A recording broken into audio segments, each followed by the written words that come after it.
Welcome to the series where I test out money-making methods from the OSRS Wiki. Feel free to leave suggestions on which moneymaker you'd like to see next. And also, if you didn't already know, I have a nice playlist that I've created that has all of the previous moneymakers that I've already tried, so go ahead and check it out if you haven't already. With that being said, let's get into the video. So for today's moneymaker, I thought we'd go ahead and pick something that was actually going to make us some nice money in the process, and that is 1 hour of Zulrah. Now, I will be doing this without a TBO since a bunch of people requested that, and it is very understandable because the TBO is, well, over $1 billion, and that is a lot of money. But if you do happen to have one, definitely bring it because it makes this moneymaker very chill, and honestly, it's pretty fun using a TBO here. Now at first I was wondering what type of gear I would bring. I mean, obviously I'm going to be doing the mage and range switch, but I wasn't sure if I should bring ancestral along with armadillo. I figured since I'm not doing the TBO method, I'd also go a little bit more budget than full ancestral and full armadillo, so instead I'll be using the elite void set along with some other upgrades. And feel free to upgrade and I guess degrade wherever possible depending on your budget. There is a nice equipment table on the wiki that shows you what gear is best, and if you don't have enough money, you can always move down to the next tier. To find this table, all you have to do is type in Zulrah strategies, and it should be on that page on the OSRS Wiki. Now, as for my gear setup, this is what I'm going to be using. Like I said, I'm using Elite Void, which does take some time to get, but ultimately it is a free armor set. As for the weapon, I am bringing the Trident of the Swamp, and I am also bringing the blowpipe for the range switch. Now as for some of the more expensive items, I am bringing the Ring of Suffering imbued and the Necklace of Anguish. Now I'm bringing those two because I feel like they are very important. The ring will help me with the little snakelings, and the anguish is just better DPS. Same thing with the occult necklace, it is also more damage, but it's not quite as pricey as the anguish.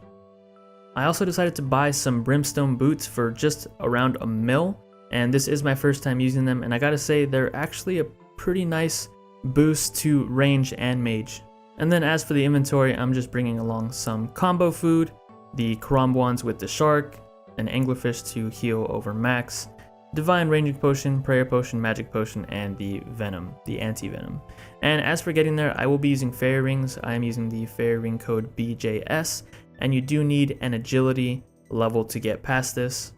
I believe the agility level is 76, and you can also boost from 71 with a summer pie if you don't have the level. Now I'm just using this method because it's what I'm used to. This is what I used whenever I went for the 1000 kills of Zulrah, and it does save some money on the other teleports, but ultimately it'll lead to less kills per hour. So you might be better off just using the Zalandra teleports that Zulrah drops. Now it had been some time since I had last killed Zulrah, but luckily the tile markers I had left here the last time were still here, so it didn't take me very long to, I guess, relearn how the rotations worked. If you're still having trouble killing Zulrah, definitely get the pictures of the different rotations and then have them next to Runelight. That way you can actually see what's coming next. It really helps out if you haven't already memorized it. And I believe there's also a plugin somewhere in the plugin hub that will show you the pictures as well. Like I said before, if you have a twisted bow, definitely bring that. It is a lot easier, a lot more chill. Doing this for 1 hour with the mage to range switch was actually kind of fun because it kind of required me to focus a bit more than if I had used the twisted bow. So this was actually a pretty nice moneymaker. It definitely kept me on my toes with having to switch prayers, switch gear, and also use the vengeance spell, which I'm pretty sure I didn't use optimally throughout this 1 hour, but I did try my best. In the beginning, I was either not using it at all, or I was just spamming it as soon as I got it, but later on throughout the hour, I learned that it was best to use it on the mage phase because that is the phase where you are going to take the most damage. And if you didn't already know, the reason why you take the most damage during the mage phase is because Zulrah will use both mage and ranged attacks, and you can't pray against all of them.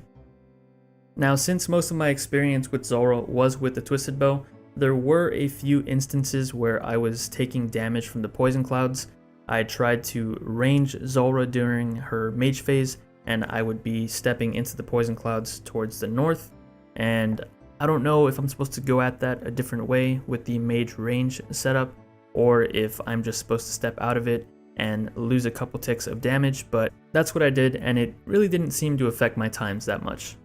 Now, if you are going for the fastest times and you really don't care about just relaxing here at Zulrah, then the mage range switch is definitely the fastest way, especially if you have max gear such as Ancestral and the new Nightmare Staff. I believe that's the new best in slot. Before it was Sanguinesti because it was like the Trident and it would also heal you, but now with that new Nightmare Staff and one of the orbs that speeds up your spells, you can definitely do a lot more damage with that staff.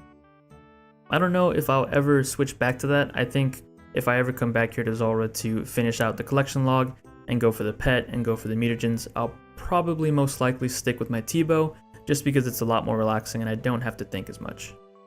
But if I ever want that challenge or I just feel like focusing for an hour, then I will definitely go the mage range route. Now, as for my inventory, I always run into the problem, even before this method. It was, how many prayer pots do I bring? For a good majority of this video, I was just bringing one, but I found that I had a lot more food left over and no prayer left towards the end of my trips. So I decided to bring an extra prayer pot, and when I did that, I started using a lot more of my food. That's just the way it goes in RuneScape. But I do think that bringing 2 prayer pots with this setup is probably the best, because even if I am using my food, more than likely I would have also used a little bit of that second prayer pot and maybe get an extra kill. Now, I am happy to say that throughout this 1 hour, we did not die a single time, but even if we did, we do have the Elite Western Provinces Diary done, which means that we do get 1 free resurrection at Zulrah per day. And I gotta say, it's pretty nice, especially for hardcore Iron Men, so they don't have to fear losing their status. But also, it's nice on the main account because sometimes you are completely out of supplies, but you don't want to leave, so you can just pretty much tank a death and then respawn with full health and full prayer and try to finish off the kill. But again, we didn't die and I didn't have to take advantage of that. This moneymaker could not have come at a better time because, as it stands, my cash stack is hurting quite a bit, so the money that we make from this 1 hour will definitely help out. And here we are approaching the end of the 1 hour of killing Zulrah. We did manage to finish off the kill and make it to the crafting guild to bank all of our loot. And speaking of loot, this is everything we got from the 1 hour, valued at around almost 2.5 mil, along with 1 spirit seed in our inventory that of course doesn't have a price attached to it, but it is free farming XP.